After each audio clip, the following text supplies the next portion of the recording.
Welcome to Stop for a While. Imagine arriving at the peaceful place, the very end of the road on a long day's trip. This is where you can finally kick off your shoes, take a deep breath and just relax. We're on the Fraser Coast in Queensland, a quiet hideaway where new friends are made, the yarns are long, the laughter comes easy, and sometimes the truth takes a well-earned holiday. We meet the wanderers, you know the kind. Those unique, quirky characters you run into out on the road.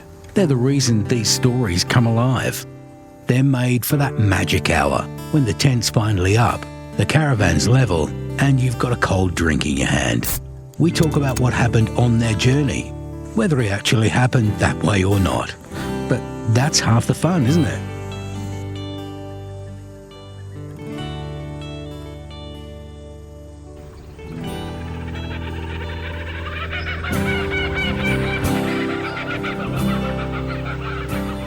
There has to be a story with a gent from England. He has lapped Australia once already. But first, at the time of the recording of this podcast, it's just past Australia Day at the peaceful place. It was a great day. There were guests, heaps of kids around, and quite a hot day too. The new barbecue area that also doubles as the Stopped for a While podcast recording studio was the centre of the day's activities.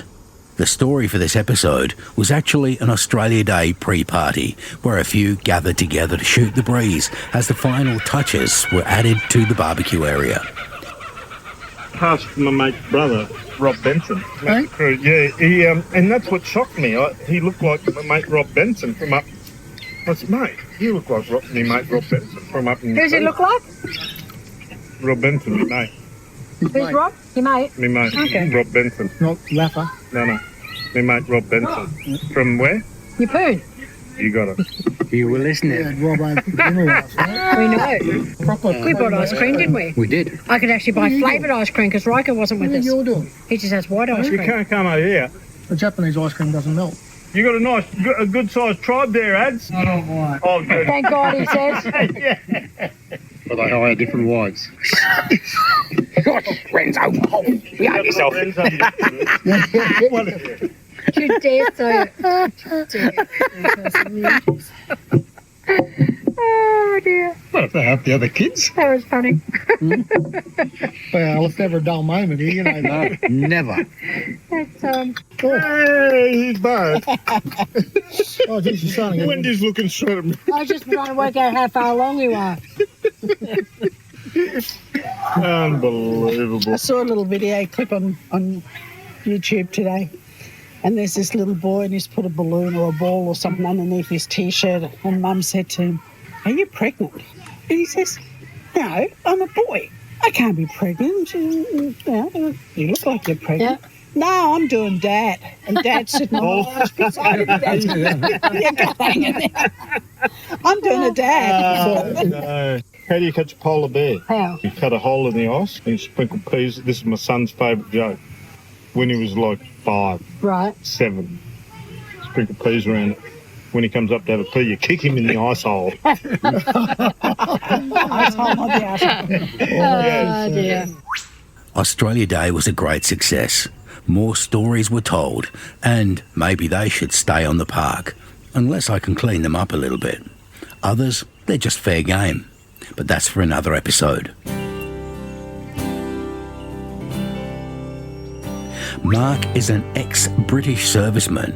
Helping others is what he knows best, and his favourite pastime.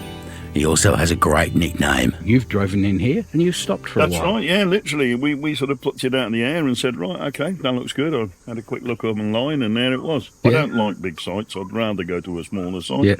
Yeah. You know where you are. You usually bump into characters and people. You can have a chat and a laugh. So where have you been in the past? What, in Around, in Australia? Oz? Yeah. Oh, I started in Sydney. So I picked up in Sydney and I picked my youngest sister up and her husband.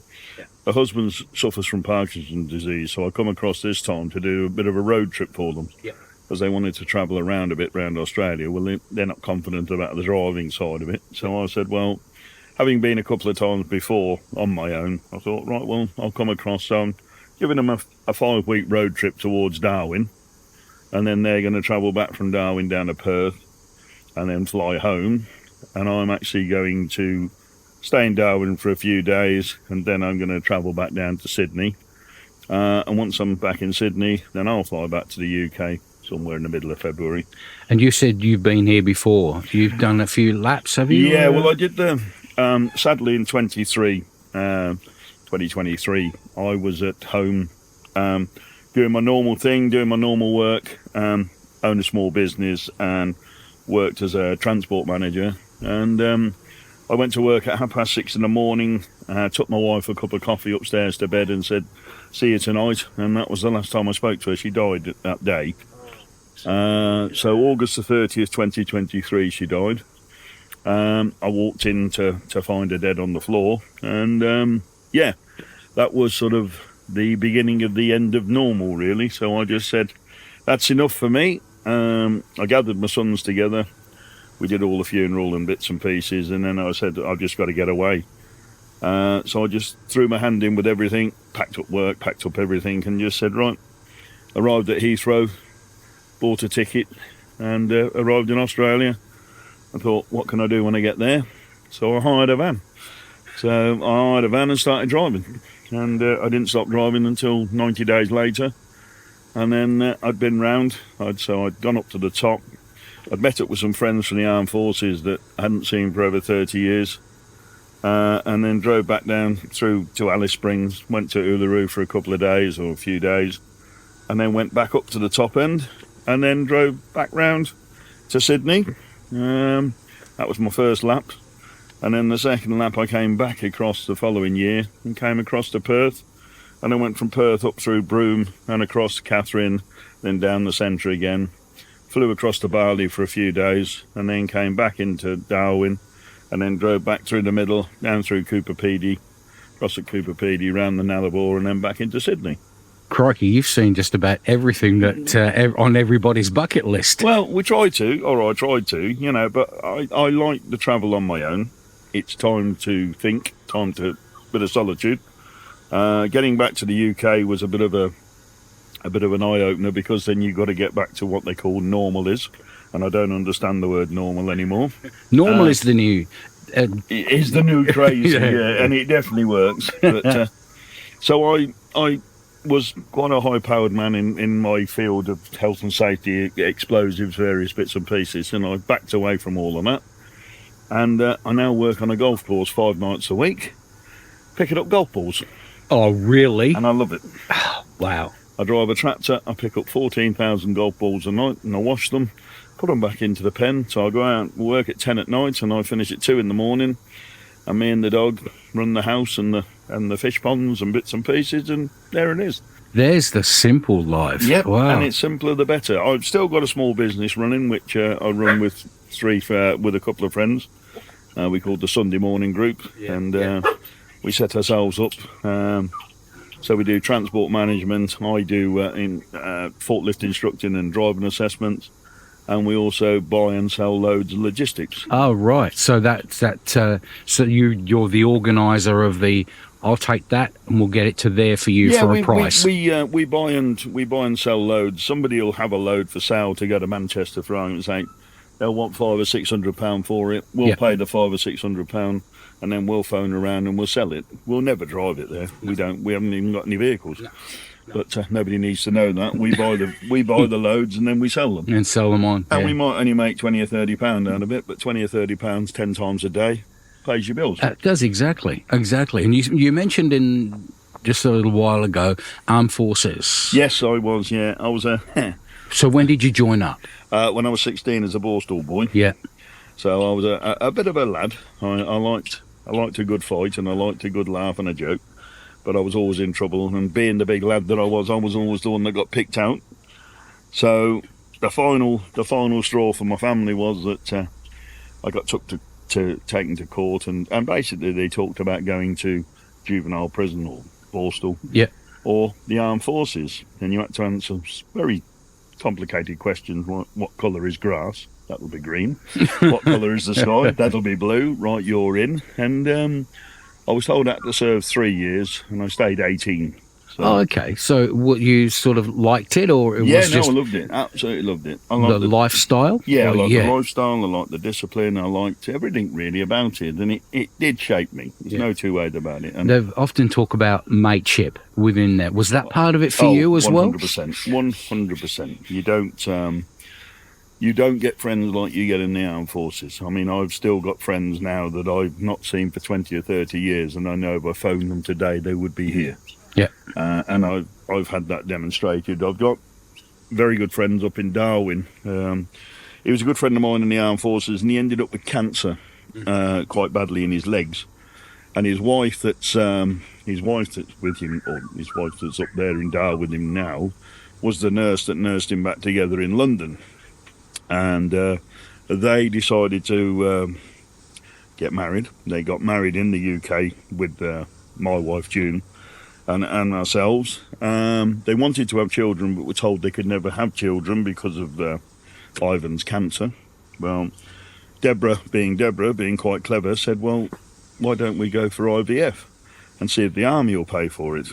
And the British Army said, nobody's ever asked that. He said, well, let's have a go. And she caught first time and had triplets. Oh, okay. On my carpet in my house at home. And then she was recruited back to Iraq, so she went back out to Iraq for the war. We were back in the UK then. The Australian Army were over doing recruiting at the time, and Deborah was a nurse, as I say, within the nursing corps. They had a chat with her. She was advised that she could apply. She applied and they were accepted straight away, and they were flown out to Darwin, where they were based, and they've been there, well, over 30 years now. That's a hell of a place to go to from a cold, miserable UK to... But she works now, she works with the indigenous people there. She looks after the domestic violence side of things. So she's a domestic violence scientist, really. So she takes all the evidence and documents everything and then goes through to court and sorts that out. And Ivan, the husband, he now works as a stevedore on the docks, and he loads out for the communities. And so they've got a really nice life. The triplets two are still in Darwin, one is in Sydney working within the government. Yeah. So they're all doing really well. Nice. And just to meet up with them was fantastic. Really. Absolutely. So you said you were in the army. I was, yeah. Where did that take you? Most places really. In most places. I was in tanks, so I was in heavy armoured. I also went into a specialist group, which was called, and this is the name of the troop, it's called FART, Force Armoured Recce Troop.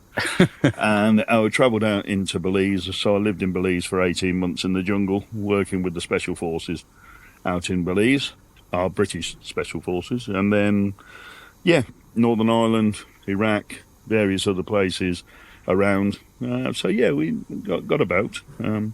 But I was also quite a good boxer, so I boxed for the army, so I did a lot of travelling through sport.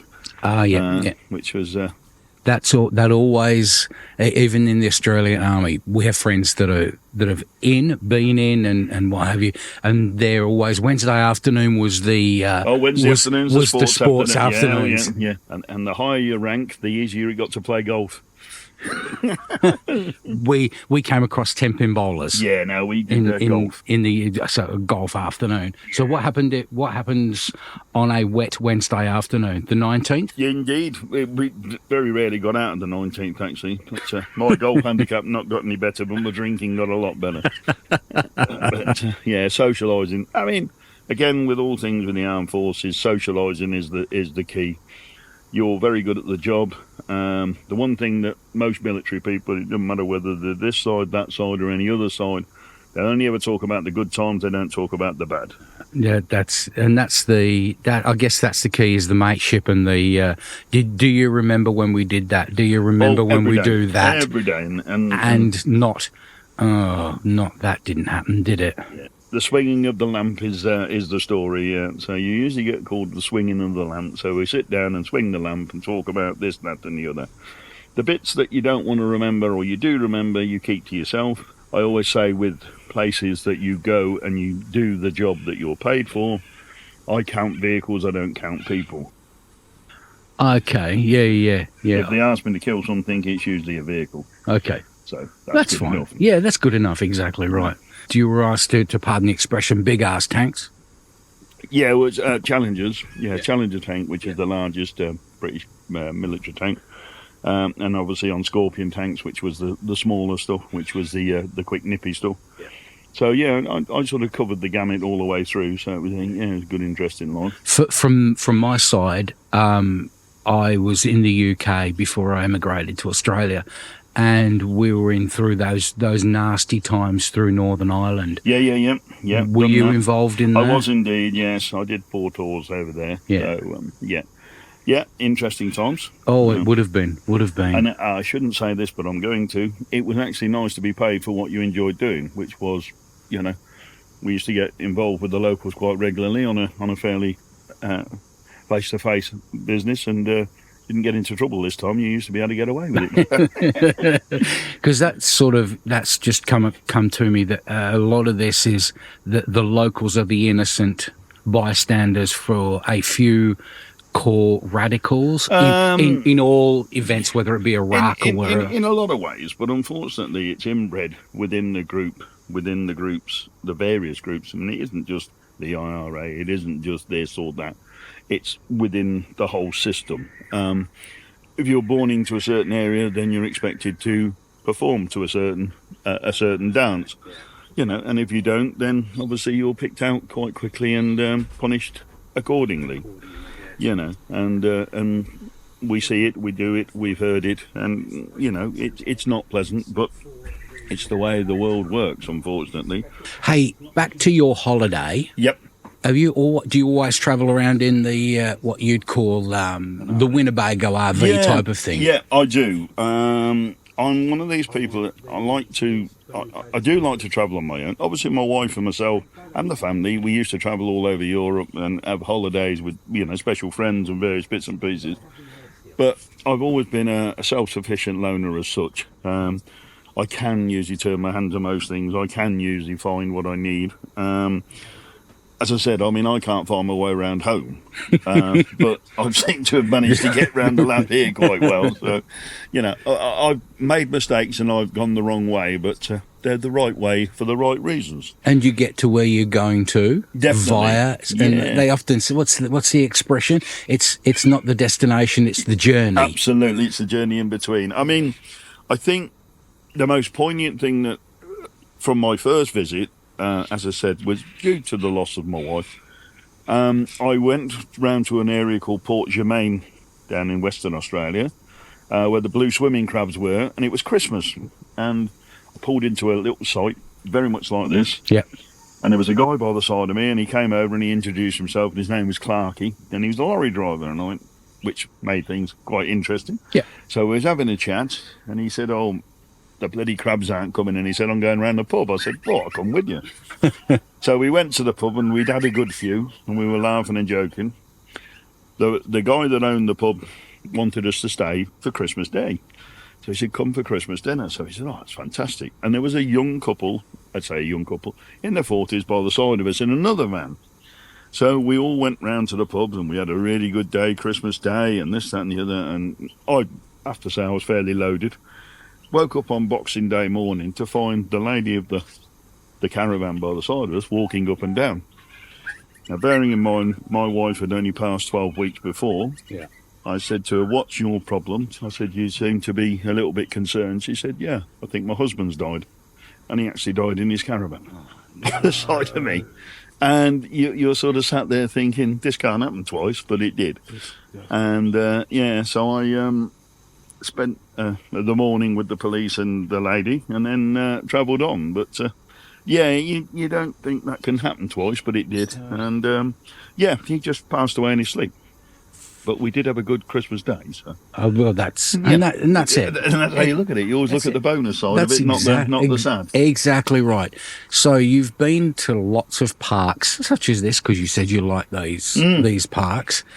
Any funny, that was ironic. But I mean, any really funny stories or quite often our guests have said, I actually forgot to put the pin in when I was towing the van and it fell off. Yeah. Have you done anything in your RV, Winnebago? Yeah, that you're driving around in a little Fiat. I think the worst thing I did with the van was I went to Cairns with the intention of going out onto the Barrier Reef, and so I went down and I booked my little ticket for the Barrier Reef and was all excited and this, that and the other, and I got to the boat.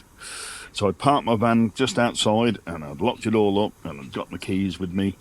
The guy was stood by the side of me, a guy by the name of Steve, and he said, "Oh, where are you from?" And I explained I was from the UK, and he was obviously an Australian, and I said, "What do you do?" And he was a travelling gynaecologist. Now, there's gospel truth. He's a travelling gynaecologist, and I thought, well, we got something to talk about, so we got on board, and he said, "Do you fancy a couple of beers?" And I thought, again, it's rude not to. It's your trade. It's rude not to, Yeah. so you've got to have a quiet one. So we're sat there on the boat laughing and joking, and you go a good way out to sea and you go to the platform, and you've got an option then. You can go diving, or you can go snorkeling, or you can just sit there and have a beer or whatever. Well, Steve and myself decided that we would do the snorkeling as opposed to diving.